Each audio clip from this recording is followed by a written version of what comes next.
7월 25일 금요일 큐티입니다. 제목, 산당을 무너뜨리시는 하나님, 거룩한 회복을 예비하시다. 본문 에스겔 6장 1절에서 14절까지 말씀입니다. 여호와의 말씀이 내게 이미 말씀하셨다. 사람아, 이스라엘의 산들을 바라보고 그들에게 예언하여라. 그리고 너는 이렇게 말하여라. 이스라엘의 산들아, 주 여호와의 말씀을 들으라. 산들과 언덕들과 시냇가와 골짜기들에게 주 여호와께서 이렇게 말씀하신다. 보라, 내가 너희에게 칼을 가져와 너희의 산당들을 파괴할 것이다. 너희 제단들은 폐허가 되고 너희 분향 제단들은 깨뜨려질 것이다. 내가 너희의 더럽혀진 사람들을 너희의 우상들 앞에 쓰러뜨릴 것이다. 내가 이스라엘 자손의 시체들을 그들의 우상들 앞에 두고 너희의 뼈들을 너희의 제단 주위에 흩어놓을 것이다.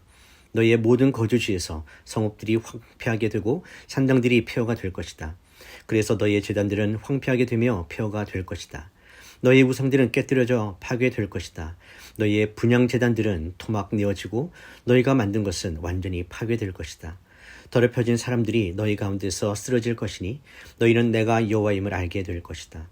그러나 내가 남은 사람을 남겨둘 것이니 너희 가운데 칼을 피한 사람들은 민족들과 나라들 가운데 흩어져 살아가게 될 것이다. 그러면 너희 가운데 피신의 포로가 된 사람들은 이방 민족들과 살면서 내게서 떠나버린 자기들의 음란한 마음과 우상을 추종하는 자기들의 간음하는 눈으로 인해 내 마음이 상했다는 것을 기억할 것이다. 그들은 자기들이 행했던 죄악과 자기들은 모든 혐오스러운 일들로 인해 자신들을 몹시 싫어하게 될 것이다. 그러면 내가 여호와임을 그들이 알게 될 것이다. 내가 그들 위에 이 재앙을 내리겠다는 것은 헛된 말이 아니다. 주 여호와께서 이렇게 말씀하셨다. 너는 손뼉을 치고 발을 구르며 말하여라. 이스라엘 족속의 모든 사악하고 혐오스러운 일로 인해 그들이 칼과 기근과 전염병으로 쓰러질 것이다. 멀리 있는 사람은 전염병으로 죽고 가까이 있는 사람은 칼에 의해 쓰러지고 살아남아 포위당한 사람은 기근으로 죽을 것이다. 내가 그렇게 내 분노를 그들에게 쏟을 것이다.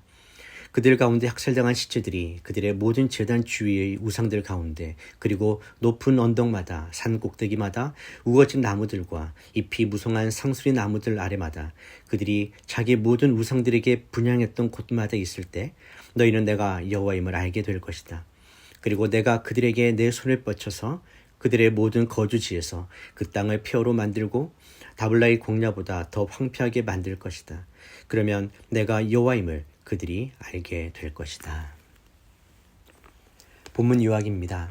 하나님은 에스겔을 통해 이스라엘 산들을 향해 예언하게 하십니다. 그 이유는 산 위에 세워진 산당들, 곧 우상 숭배의 장소들 때문입니다. 하나님은 산당을 무너뜨리고 제단을 헐며 백성들의 시체를 우상 앞에 던져 우상과 인간을 함께 심판하시겠다고 말씀하십니다. 그러나 그 와중에도 하나님은 소수의 남은 자들을 보호하시며 그들이 결국 자신을 기억하고 회개할 것이라고 하십니다. 하나님의 마음은 단순히 멸망에 있지 않고 자신의 거룩함을 다시 백성들에게 알리고 그들이 그분께로 돌아오게 하시는 데 있습니다. 결국 이 모든 심판은 하나님을 주 여호와이신 줄 알게 하려는 것이었습니다. 이 장은 우상 숭배의 파괴와 함께 하나님의 질투, 슬픔, 회복의 예언이 어우러진 말씀입니다. 첫 번째 묵상입니다. 산당의 무너짐, 하나님의 질투는 거룩한 사랑의 표현입니다. 본문은 하나님의 거룩한 질투가 어떻게 죄를 심판하는지를 보여줍니다. 이스라엘이 우상 숭배의 중심지로 삼은 산당은 하나님께서 그들에게 주신 약속의 땅에서 거룩함을 침해한 장소였습니다. 하나님은 그들의 우상을 부수시는 데서 멈추지 않으시고 우상을 섬긴 사람의 시체를 그 우상 옆에 두어 함께 멸망시키십니다. 이것은 얼마나 하나님께서 자신의 백성이 우상에게 마음을 빼앗기는 것을 아파하셨는지를 드러내는 장면입니다. 이것은 하나님께서 단순히 죄를 싫어하신다는 차원을 넘어 하나님 외에 다른 신을 따르는 것을 배신으로 여기시는 신실하신 언약의 하나님이심을 보여줍니다. 마치 호세아의 아내 고멜이 다른 남자를 따라간 것을 끝까지 포기하지 않으시고 다시 찾으시는 것처럼 하나님은 우상을 부수시고라도 우리를 되찾으시려는 것입니다. 적용 질문입니다. 하나님 외에 내 마음을 빼앗는 우상과 같은 것은 무엇입니까?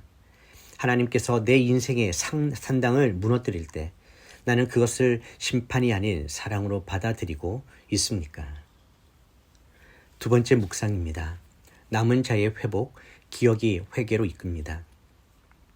하나님은 내가 그들 가운데 얼마를 남겨 칼에서 피하게 하겠다고 하십니다. 이 남은 자들이 포로지에서 하나님을 기억하고 스스로의 죄를 깨닫고 통회하게 될 것이라고 하셨습니다. 하나님의 심판은 끝이 아니라 회개의 시작입니다. 포로가 된 그 자리에서 기억이 회복되고 회복이 통곡을 낳고 통곡이 회개로 이어지는 것입니다. 복음의 중심도 마찬가지입니다. 십자가를 기억할 때 우리는 자신의 죄악을 회개하게 되고 기억이 회복의 통로가 됩니다. 하나님은 단순히 심판하시는 분이 아니라 심판 중에도 기억을 일깨우시는 은혜의 주님이십니다. 적용 질문입니다. 나는 하나님의 은혜를 얼마나 자주 기억하며 살아가고 있습니까? 나의 기억은 회개를 불러일으키고 있습니까? 아니면 핑계와 합리화를 만들어내고 있습니까? 세 번째 묵상입니다. 내가 여호와인 줄 알라. 본문의 7절, 10절, 13절, 14절에 반복되는 말씀이 있습니다. 내가 여호와인 줄 너희가 알게 될 것이다. 이것이 하나님의 심판을 행하시는 이유요, 목적입니다. 심판 자체가 목적이 아니라 하나님의 주권, 통치, 존재를 모든 민족과 백성들이 인정하게 하시려는 것입니다. 하나님 나라의 본질은 하나님의 주 되심을 드러내는 것입니다. 우리가 고통 가운데서도 주께서 하나님이십니다라고 고백할 수 있다면 이미 그 자리에 하나님의 나라가 임한 것입니다. 하나님은 당신의 이름을 위해 역사하시며 당신의 백성들에게 다시 하나님을 알게 하시는 분이십니다.